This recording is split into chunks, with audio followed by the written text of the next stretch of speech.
একটা ছোট শহরের প্রান্তে নদীর ধারে একটা স্কুল। সেখানেই পড়তো অর্পণ আর চাহা। দুজনেই মেধাবী, দুজনের ভেতরেই ছিল কৌতূহল, হাসি আর একরাশ স্বপ্ন। কিন্তু একটাই পার্থক্য, চাহা ছিল একেবারে নিজের জগতে হারিয়ে থাকা মেয়ে, আর অর্পণ ছিল তার চারপাশে ঘুরতে থাকা এক নির্লজ্জ পাখি। এই চাহা, শুনবি?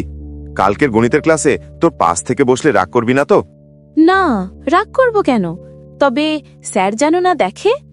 আমি তো লুকিয়ে বসবো, আর যদি ধরে ফেলে বলবো, স্যার, চাহা আমার বন্ধু, ওর কাছ থেকে শেখার চেষ্টা করছি। তুই শেখার চেষ্টা করবি না অজুহাত তৈরি করবি সেটা জানি আমি। এই ছোট ছোট হাসি, খুনসুটি থেকে শুরু হয়েছিল এক অদ্ভুত মায়া। অর্পণের কাছে চাহা ছিল শুধু সহপাঠী না, বরং এক রোদেলা সকাল। দিন গড়ালো, বছর কেটে গেল। হঠাৎ বোর্ড পরীক্ষা এলো সামনে। সবাই ব্যস্ত, আর চাহা নিজের পড়ায় ডুবে গেল পুরোপুরি।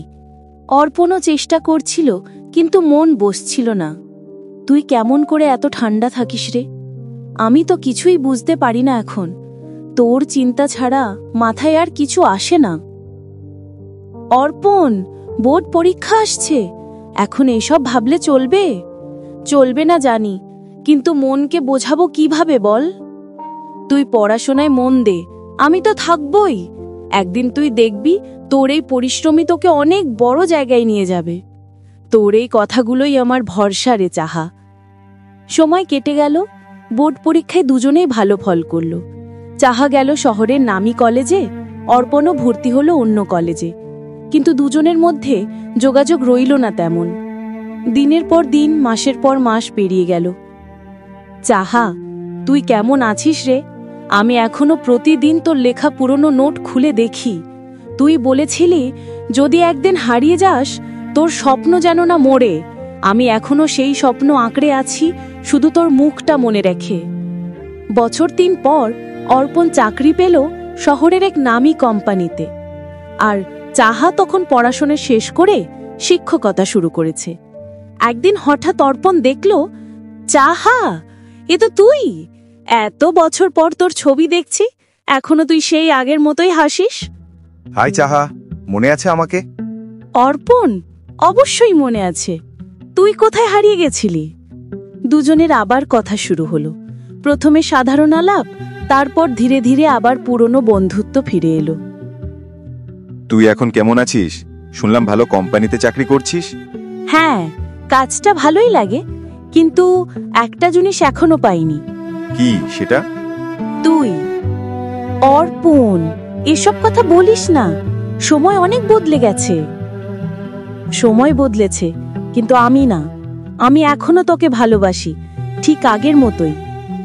ভালোবাসা মানে শুধু একসাথে থাকা নয় অর্পণ, কখনো কখনো দূর থেকেও ভালোবাসা থাকে। তুই দূর থাকতে পারিস, কিন্তু আমি পারি না। আমি ঠিক করেছি তোকে পাবই, যেভাবেই হোক না কেন। চাহা প্রথমে ভয় পেয়ে গেছিল, কিন্তু অর্পণের চোখে যে সত্যিকারের ভালোবাসা, সেটা সে অনুভব করেছিল। তবুও সে চেয়েছিল নিজের পেশা, নিজের পরিবার সব ঠিক রেখে চলতে। কিন্তু অর্পণ থামেনি। চাহা, আমি এসেছি, তোর মুখোমুখি একবার দাঁড়িয়ে বলবো, আমি তোর জন্যই বেঁচে আছি। তুই এভাবে হঠাৎ চলে এলি, যদি আমার বাবা মা দেখতো? আমি কারোর ভয় পাই না চাহা, আমি শুধু তোর একটা উত্তর চাই। তুই কি আমায় ভালোবাসিস না? ভালোবাসি, কিন্তু ভয় পাই। সমাজ, দায়িত্ব, সময় সবকিছু নিয়ে ভয় পাই। তোর ভয় আমায় থামাতে পারবে না, আমি চাহাকে পাবই। দিন কেটে গেল। অর্পণ একের পর এক বাধা পেরিয়ে চাহার জীবনে জায়গা তৈরি করল। তার জেদ, তার ভালোবাসা, তার অটুট বিশ্বাস শেষ পর্যন্ত চাহার মন গলিয়ে দিল।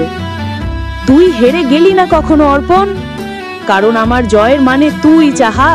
তোকে না পেলে আমার সব জেতা বৃথা ছিল। আজ বুঝতে পারছি, ভালোবাসা মানে শুধু পাওয়া নয়, লড়াই করাও। বছর কয়েক পরে নদীর ধারে ছোট একটা ঘরে বেজে উঠল শাঁখ, বাজলো উলুধ্বনি। চাহা আর অর্পণ একে অপরের হাত ধরে দাঁড়িয়ে আছে। তাদের চোখে জল, ঠোঁটে হাসি। চাহা তাকিয়ে বলে, তুই ঠিক বলেছিলি অর্পণ, চাহাকে পাবই। আর আমি পেয়েছি, শুধু তোকে না, পেয়েছি আমার জীবনটাকেও। এইভাবেই শেষ হয় চাহাকেই পাওয়ার গল্প। এটা শুধু প্রেমের গল্প নয়, এটা এক মানুষের বিশ্বাসের জয়, অপেক্ষার প্রতিফলন আর সত্যিকারের ভালোবাসার স্বীকৃতি। শেষ কথা, ভালোবাসা কখনো ভিক্ষে চায় না, সে জয় করে। যদি মন সত্যি হয় আর হৃদয় অটল হয়, তাহলে একদিন চাহাকে পাবেই।